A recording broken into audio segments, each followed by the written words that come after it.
পরবর্তী আমাদের আলোচনার বিষয় হলো গ্রহ উপগ্রহের গতি এবং কেপলারের সূত্র, প্ল্যানেটারি মোশন। তো কেপলার গ্রহের গতি মানে সূর্যকে ঘিরে যে গ্রহগুলো আবর্তন করছে সেই সংক্রান্ত কতগুলো সূত্র বিবৃত করেন বা দেন। তো সেই সূত্রের উপর ভিত্তি করে আমাদের এখানে শিখতে হবে কি, কোনো একটা গ্রহ ঘুরছে যখন তার আবর্তন বেগ কত, রৈখিক বেগ কত, এক পাক ঘুরতে কত সময় লাগে, কোনো একটা সূর্য গ্রহ পৃথিবীর এক পাক ঘুরতে কত সময় লাগে, বুধ গ্রহের কত লাগে। যে কোনো গ্রহের ক্ষেত্রে ইভেন কোনো গ্রহকে ঘিরে কৃত্রিম উপগ্রহ কত বেগে ঘুরে, বিভিন্ন যে কৃত্রিম উপগ্রহগুলো হয়, ভূসমলয় উপগ্রহ, মেরু উপগ্রহ, জিওসিনক্রোনাস উপগ্রহ, তারা কত বেগ নিয়ে প্রদক্ষিণ করছে সেইগুলো এবং তাদের আবর্তন কাল বা পর্যায়কাল টাইম পিরিয়ড এক পাক ঘুরতে কত সময় লাগে সেগুলো আমরা হিসেব করতে পারবো এই কেপলারের সূত্র থেকে। তো প্রথমেই আমরা চলে আসি কেপলারের সূত্রের তিনটে রূপ। এক নম্বর, তাহলে কেপলারের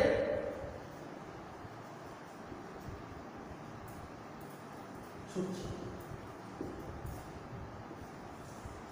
কেপলার গ্রহ উপগ্রহ গতি সংক্রান্ত যে সূত্রগুলো দিয়েছিলেন, প্রধানত গ্রহ সংক্রান্ত যে সূত্রগুলো উনি দিয়েছিলেন, ফার্স্ট হচ্ছে প্রথম সূত্র, উল্টো পাল্টে গেলে হবে না।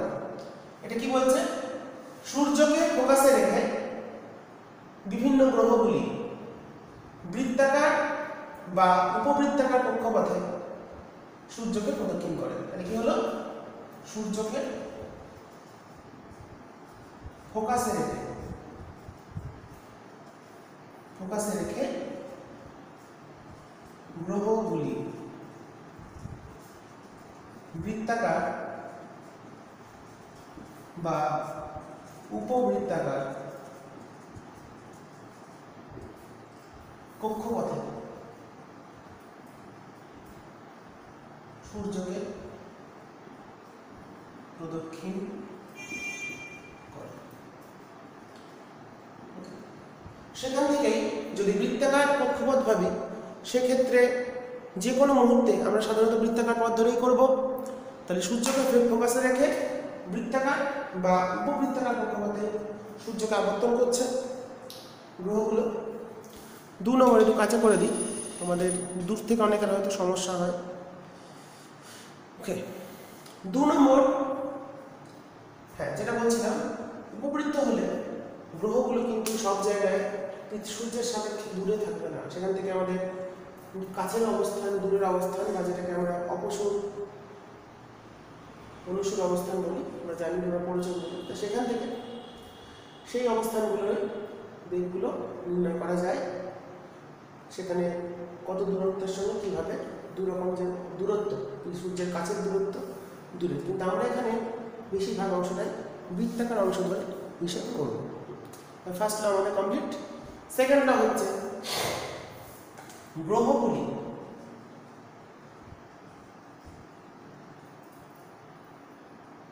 নির্দিষ্ট সময়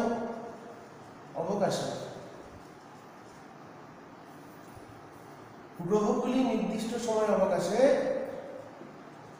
সূর্যকে ঘিরে বা সূর্যকে ঘিরে যে ক্ষেত্রফল অতিক্রম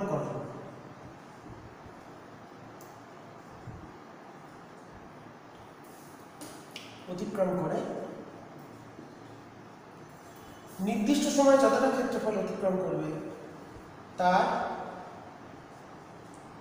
মান ধ্রুবক। অর্থাৎ ক্ষেত্রফলের হার ধ্রুবক, এটাকেই বলা হচ্ছে। সুতরাং ক্ষেত্রবেগ, এরিয়াল ভেলোসিটি, মানে হচ্ছে ডেল্টা এরিয়া বাই ডেল্টা টি। তো ডেল্টা টাইমে নির্দিষ্ট সময়টাকে যদি ডেল্টা টি বলি, ক্ষেত্রফলটাকে ডেল্টা এ বলি, তাহলে হারটা কত, ক্ষেত্রফল অতিক্রমের যে হার সেটাই হলো কনস্ট্যান্ট।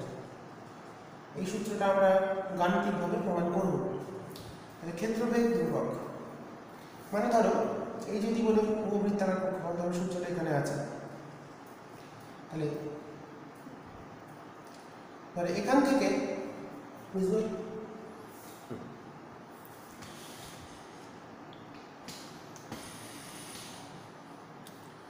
ধরো এই অবস্থানে এতে ছিল যে এ থেকে ডেল্টা টি সময় এখানে গেল, তাহলে কতখানি ক্ষেত্রফল দখল করলো? এই ক্ষেত্রফলটা ডেল্টা টি সময় এ থেকে গেছে বি তে, তাহলে এটা ক্ষেত্রফল গেছে। এবার কোন এক সময় আছে এখানে সি তে, ডেল্টা টি সময় যেহেতু এটা এই দূরত্বটা কম, সে কিন্তু বেশি পথ যাবে, যদিও এই দুটো ক্ষেত্রফল সমান। মানে এটা যদি বলি এটা এরিয়া ডেল্টা a1, এটা যদি বলি ডেল্টা a2, বা এটা যেতে সময় লাগে ডেল্টা t1, এটাকে একটু অন্যরকম করে হবে, এটা ডেল্টা t2, তাহলে এর ক্ষেত্রে delta a1 by delta t1 যা হবে এর ক্ষেত্রে delta a2 by delta t2 তাই হবে। তাহলে সমান সময় অবকাশে সমান ক্ষেত্রফল যাবে, বা আমাদের ক্ষেত্রবেগের মানটা ধ্রুবক হবে। ঠিক আছে, এটাকে বলা হচ্ছে এরিয়াল ভেলোসিটি বা ক্ষেত্রবেগ। আর সমান যদি হতো, সার্কেল যদি ধরতাম, তাহলে তো খুব সহজ। ধর এখানে সূর্য আছে, এখান থেকে এখানে গেল যতটা এরিয়া, এখান থেকে এখানে কতটা এরিয়া, এই তো চোখেই বুঝতে পারছি।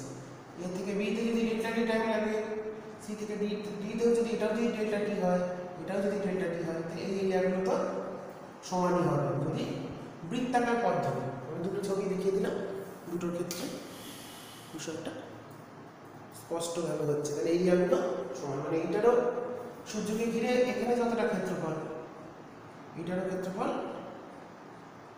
সমান হবে। লাস্ট সবচেয়ে গুরুত্বপূর্ণ, তাহলে ফার্স্ট হচ্ছে সূর্যকে কেন্দ্র করে ফোকাসে রেখে আবর্তন করছে। 2 নম্বর হলো এরিয়াল ভেলোসিটি কনস্ট্যান্ট। 3 নম্বর গ্রহগুলির সূর্যকে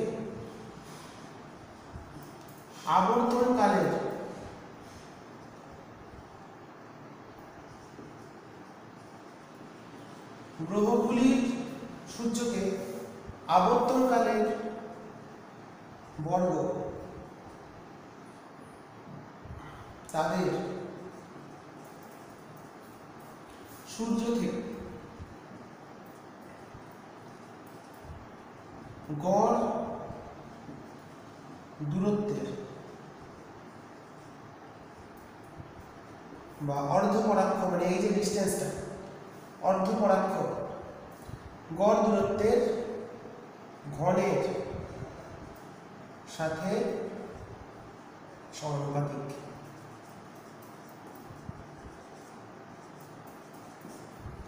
তাহলে গ্রহগুলির সূর্যকে আবর্তনকালের বর্গ, আবর্তনকাল মানে একটা পাক ঘুরতে যে সময় লাগে তাকে আবর্তনকাল টি, ঘুরতে যে সময় লাগে গড় দূরত্বকে যদি আর ধরি তাহলে এখানে কি লেখা যায় টি স্কয়ার ভ্যারাইজাস আর কিউ। তাহলে এটাই হচ্ছে কেপলারের তৃতীয় সূত্রের গাণিতিক রূপ। তাহলে দ্বিতীয় সূত্রের গাণিতিক রূপ আছে, তৃতীয়র আছে, আর প্রথমটা জাস্ট যুক্তি। তাহলে গ্রহগুলির সূর্যকে আবর্তনকালের বর্গ গড় দূরত্বের, এটাকে বলা হয় সেমি মেজর অ্যাক্সিস বা অর্ধপরাক্ষের হচ্ছে ঘনের সাথে সমানুপাতিক। তাহলে এই হচ্ছে কেপলারের তিনটে সূত্রের স্বীকার্য। তো এরপর আমরা চলে যাব কেপলারের দ্বিতীয় সূত্র, মানে ক্ষেত্রবেগ ধ্রুবক, সেই সূত্রটা আমরা কিভাবে প্রমাণ করতে পারি। সেকেন্ড ল, ফার্স্ট লটা জাস্ট স্টেটমেন্ট, সেকেন্ড ল আর থার্ড ল আমরা এখন প্রমাণ করব। সেখান থেকে আমরা অনেক কিছু শিখে যাব। এটাই আমাদের এই অংশের দুটো অংশ, মহাকর্ষ সূত্র, কেপলারের সূত্র। সেকেন্ড ল মানে এরিয়াল ভেলোসিটি কনস্ট্যান্ট কি করে, ধরো মনে করছি ধরো সূর্য আছে, কোন মুহূর্তে সূর্যকে ঘিরে এখানে একটা গ্রহ আছে, গ্রহটা সূর্যের সাপেক্ষে অবস্থান ভেক্টর হলো r, সূর্যের সাপেক্ষে গ্রহটার অবস্থান ভেক্টর হলো r। এবার গ্রহটা এই অবস্থানে এসেছে, তার জন্য সেই অবস্থানে যখন এসেছে বৃত্তপথ ধরিনি, বক্রপথ ধরেছি, এই অবস্থানে তার অবস্থান ভেক্টর হচ্ছে r প্লাস dr, মানে দুটো ডিসটেন্স সমান নয় উপবৃত্ত। তাহলে এইটা সমান, এটা হলো dr, এটা হলো dr।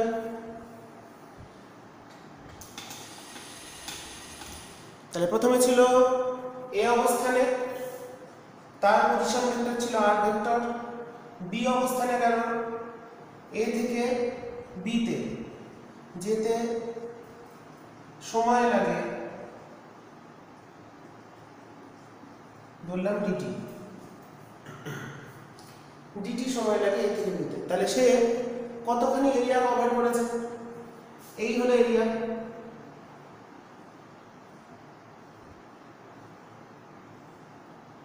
এবার আমরা ভেক্টরে পড়েছি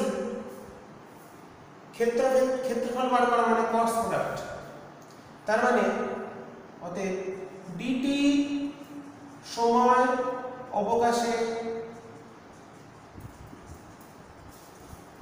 অতিক্রান্ত ক্ষেত্রফল, dt সময় অবকাশে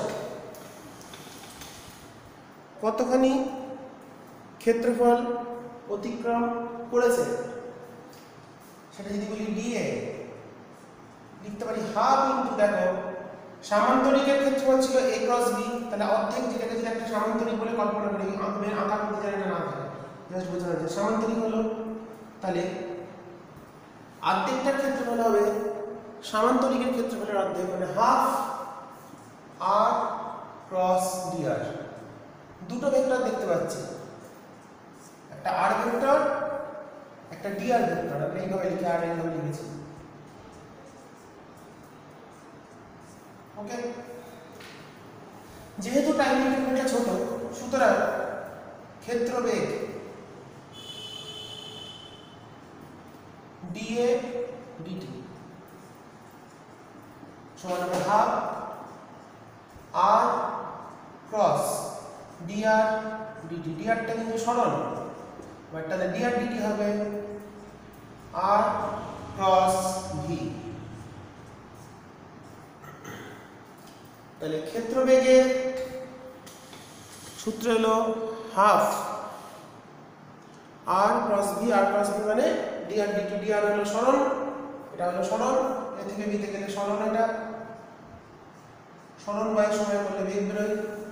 ওপর নিচে একটা আমরা m দিয়ে গুণ করি, 1/2m, তো লিখছি r ক্রস mv। তোমরা কেমিস্ট্রিতে পড়েছো রৈখিক ভরবেগ, সরি কৌণিক ভরবেগ mvr, দেখো ভালো করে, এটা ভেক্টর রূপ কৌণিক ভরবেগের, তাহলে চলে এলো l বাই m।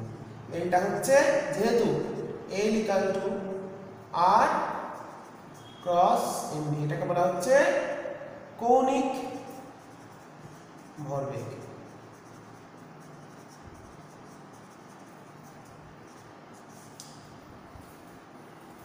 এটাকে বলা হচ্ছে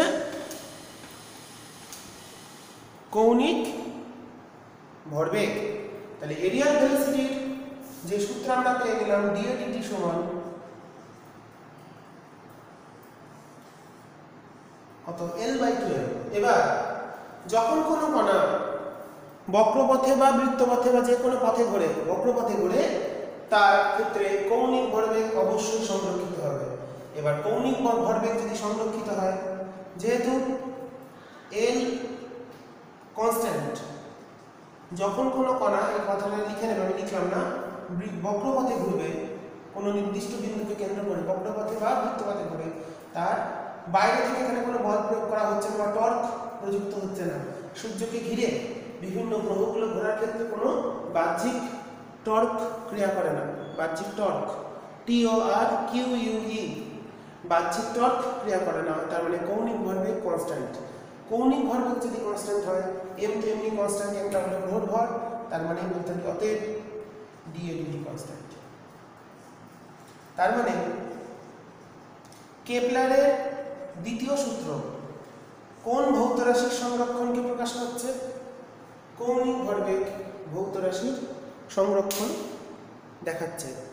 তাহলে কেপলারের দ্বিতীয় সূত্র যদি সঠিক হয় তবেই বলা যায় কৌণিক ভরবেগ সংরক্ষণ হবে।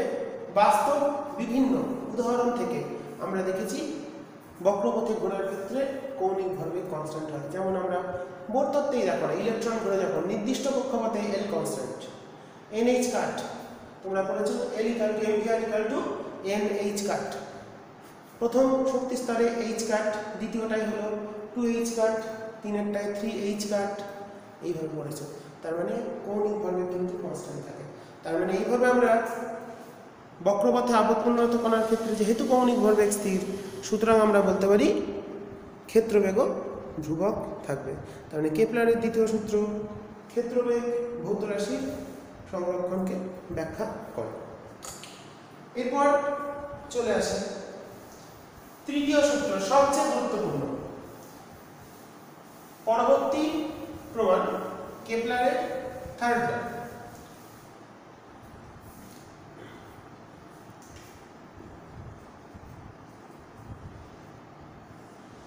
আমরা বৃত্তপথ ধরে প্রমাণটা করব।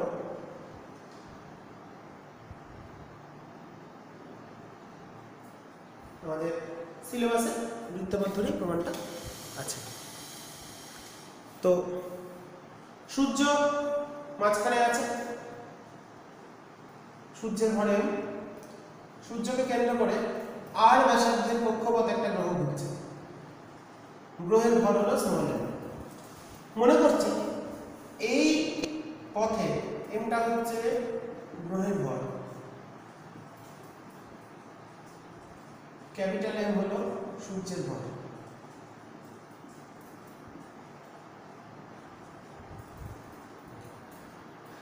বৃত্তপথে যখন ঘুরছে তার রৈখিক বেগ হচ্ছে v, আবর্তন বেগ ওমেগা পরে বার করছি, রৈখিক বেগটা v।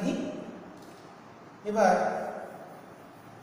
বৃত্তপথে যখন কোনো কণা ঘোরে তার একটা বলের প্রয়োজন হয়, আমরা আগে বলেছি তাকে বলা হচ্ছে অভিকেন্দ্র বল। এবার এখানে গ্রহের ওপর কি বল কাজ করছে? মহাকর্ষ বল। তাহলে একটা কত? g capital M small m by r square. এই যে মহাকর্ষ বল, এই কথাটা গুরুত্বপূর্ণ। মহাকর্ষ বল, যে বলটা এখানে প্রয়োগ হচ্ছে, মহাকর্ষ বলই গ্রহটিকে সূর্যকে কেন্দ্র করে ঘোরার জন্য প্রয়োজনীয়, সূর্যকে কেন্দ্র করে ঘোরার জন্য প্রয়োজনীয় অভিকেন্দ্র বলের যোগান দেয়।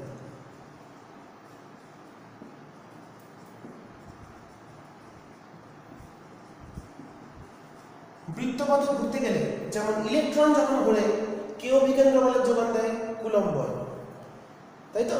1/4πε0 z² তোমরা পড়েছো। এখানে ওখানে ছিল কুলম্ব বল বা স্থিরতাড়িতিক বল, অভিকেন্দ্র বল যোগান দিচ্ছিল। এখানে কে যোগান দেবে? এখানে যোগান দেবে হচ্ছে আমাদের মহাকর্ষ বল যোগান দেয়। সুতরাং আচ্ছা, কোনটা কি? ভিটা হচ্ছে গ্রহের রৈখিক বেগ, আচ্ছা ওমেগা হলো কৌণিক বেগ, আবর্তনে কৌণিক বেগ ওমেগা।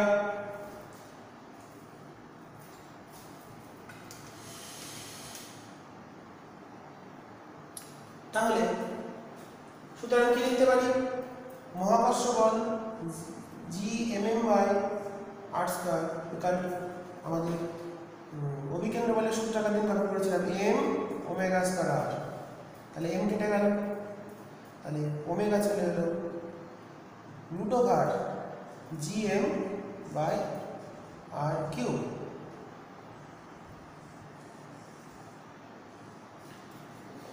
তাহলে ওমেগা চলে এলো root over GM by R cube. এটা হচ্ছে কৌণিক বেগ বা আবর্তন বেগ বলা হয়।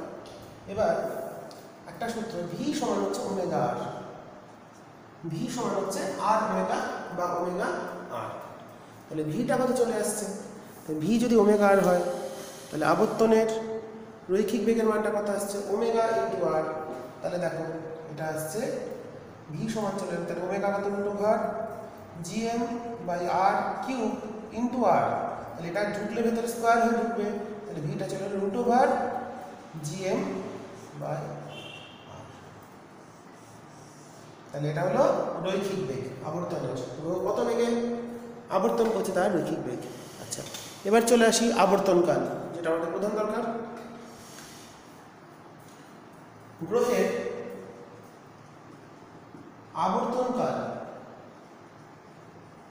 আবর্তনকাল মানে এখান থেকে শুরু করে ফিরে আসতে যে সময় লাগে, পৃথিবীর 365 দিন লাগে সূর্যকে কেন্দ্র করে, সেটা হলো আবর্তনকাল। বার্ষিক গতি 365 দিনে সূর্যকে এক পাক খায়, আবর্তনকাল হলো টি। পর্যায়কাল, তাহলে টি সমান হচ্ছে কি সূত্র 2 পাই, দেখ খুব সহজ। ওমেগা হলো কৌণিক বেগ, এক পাক ঘুরছে মানে কতক্ষণ ঘুরছে, একটা পাক ঘোরা মানে কতক্ষণ 2 পাই, একটা পাক ঘুরতে কত সময় লাগে টি। তাহলে এই যে কোণটা বা 2 পাইটা হলো সরল, কৌণিক সরল হলো 2 পাই, 360 ডিগ্রি মানে 2 পাই, আর সময় লাগছে টি। তাহলে ওমেগা সমান 2 পাই বাই টি। আবার ওমেগা সমান পেয়েছিলাম root over GM by R cube.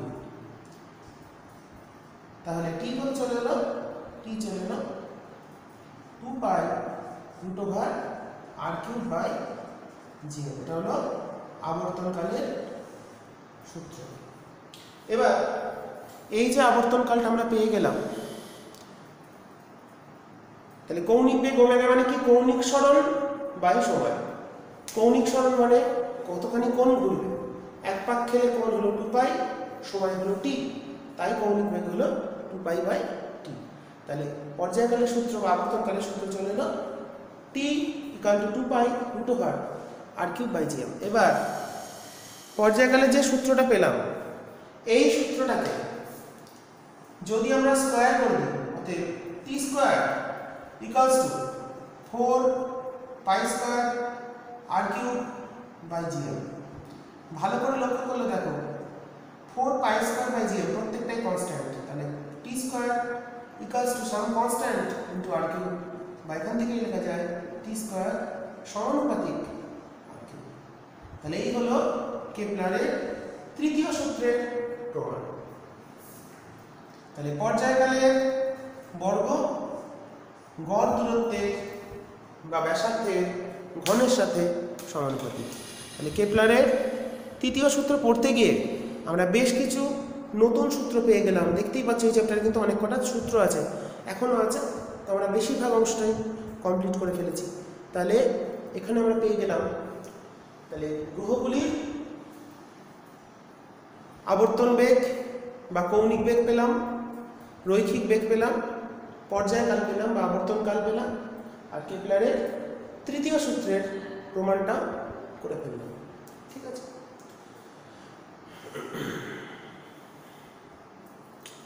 এরপরে আমরা চলে আসব পরবর্তী আলোচনায় কৃত্রিম উপগ্রহ বা উপগ্রহের গতি। আমরা যে সূত্রগুলো পেলাম নতুন করে আর ভাববো না, শুধু ছবি এঁকে বুঝিয়ে দেবো, তাহলেই আমরা জিনিসটা পেয়ে যাব। কৃত্রিম উপগ্রহ, উপগ্রহের সেটা কৃত্রিম হোক বা ন্যাচারাল হোক কোনো অসুবিধা নেই। আর্টিফিশিয়াল স্যাটেলাইট হতে পারে, ন্যাচারাল স্যাটেলাইট হতে পারে, একই আসবে উপগ্রহের গতি। কোন একটা গ্রহ যদি পৃথিবী মনে করি, পৃথিবী নিয়েই ভাবি, আমরা পৃথিবীতে থাকি, পৃথিবীকে নিয়েই ভাবতে হবে, আমরা অন্য কোনো গ্রহ থেকে তো আমরা উপগ্রহ ছাড়তে পারবো না, তো পৃথিবী থেকেই ছাড়ি। তো পৃথিবীর ভর m আর ব্যাসার্ধ r, দুটোকে নেব। এবার একটা কৃত্রিম উপগ্রহ ভূপৃষ্ঠ থেকে এই উচ্চতায় একটা কক্ষপথে ঘুরছে। এটা একটা কৃত্রিম উপগ্রহ যেটা ভূপৃষ্ঠ থেকে কত উচ্চতায় আছে? এই উচ্চতায় আছে। ঠিক আছে, তাহলে ভূপৃষ্ঠ থেকে এই উচ্চতায় m ভরের একটা কৃত্রিম উপগ্রহ আবর্তন করছে। তাহলে এর রৈখিক বেগ হলো v, এদিকে ঘুরছে এইভাবে নির্দিষ্ট ছন্দে, কৌণিক বেগ ওমেগা, পর্যায়কাল t। তাহলে দেখো আগের প্রবলেমে এইটাকে ধরেছিলাম আমরা r, হ্যাঁ ধরেছিলাম তো। তাহলে r ইকুয়াল টু হচ্ছে r প্লাস h। তাহলে আগের সূত্রগুলোই এখানে আমরা প্রয়োগ করে দিতে পারি, আলাদাভাবে প্রমাণ না করে, একটু শুধু গাণিতিক রূপটা বদলে যাবে। তাহলে এটা হচ্ছে একটা কৃত্রিম উপগ্রহ যেটা h হলো ভূপৃষ্ঠ থেকে উচ্চতা, ভূপৃষ্ঠ থেকে কত উচ্চতায় উঠছে? এই উচ্চতায় একটা কৃত্রিম উপগ্রহ আবর্তন করছে। ওকে, তাহলে আমরা পেয়েছিলাম v √gm/r। দেখো পৃথিবীর ক্ষেত্রে যেহেতু আর্থ ধরে নিই, gm কে আমরা লিখতে পারি gr², রিপ্লেসমেন্ট গুলো বুঝবে, আর r টা মানে হচ্ছে r প্লাস h। তাহলে কৃত্রিম উপগ্রহের ক্ষেত্রে রৈখিক বেগ হলো আবর্তনের রৈখিক বেগ পেয়ে গেলাম √gr²/r+h। কেন লিখলাম? যেহেতু g = gm/r², তাহলে gr gm কে লিখতে পারি, যেখানেই অঙ্কের ক্ষেত্রে gm থাকবে সেখানেই gr² বসাতে হবে, এই জন্য খেয়াল থাকে। তাহলে রৈখিক বেগ পেলাম। কৌণিক বেগ, কৌণিক বেগ ওমেগা পেয়েছিলাম কত? gm/r³, gm/r³। তাহলে কত হবে? gr²/r+h।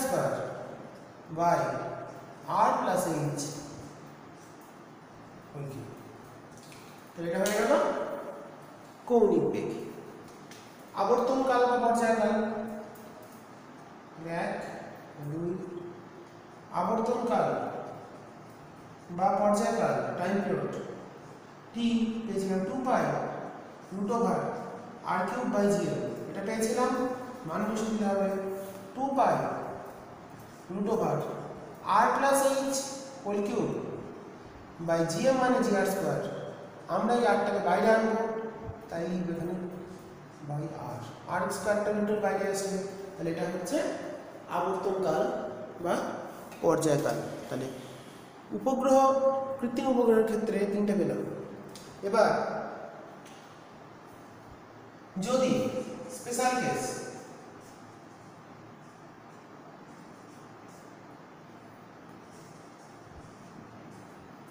স্পেশাল কেস কি বলছে? যদি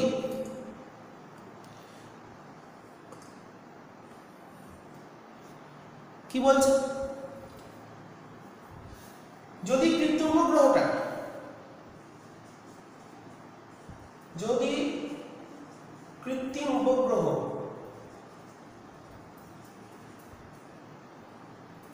পৃথিবীর নিকটে আবর্তন করে,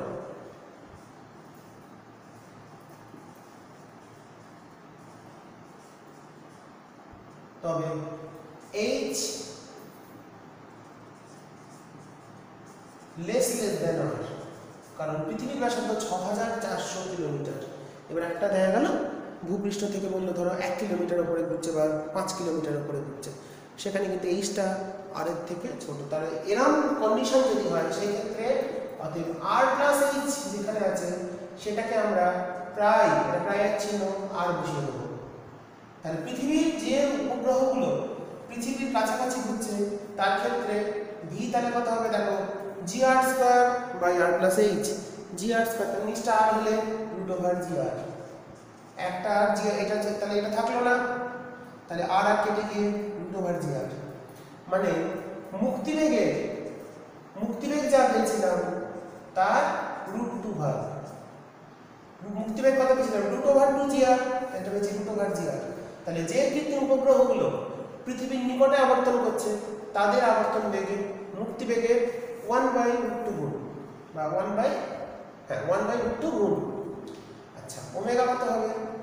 ওমেগা হবে জি আর স্কয়ার বাই আমাদের R cube √g by R. Time period কত হবে? পর্যায়কাল বা আবর্তন কাল কত হবে? 2 pi by R R cube by জি।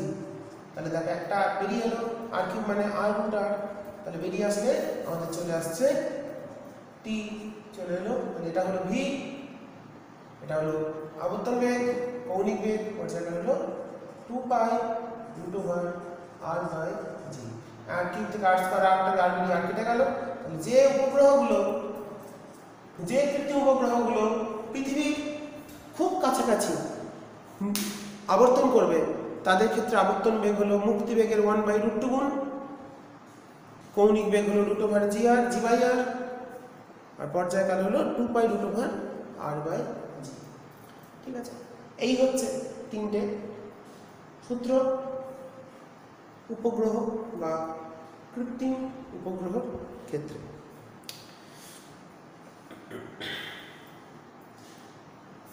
ঠিক আছে, আজকে একটু আলোচনা থাকলো। তোমরা এগুলো ভালো করে সব ঠিক করে নাও, প্রশ্ন করবে অসুবিধা হলে।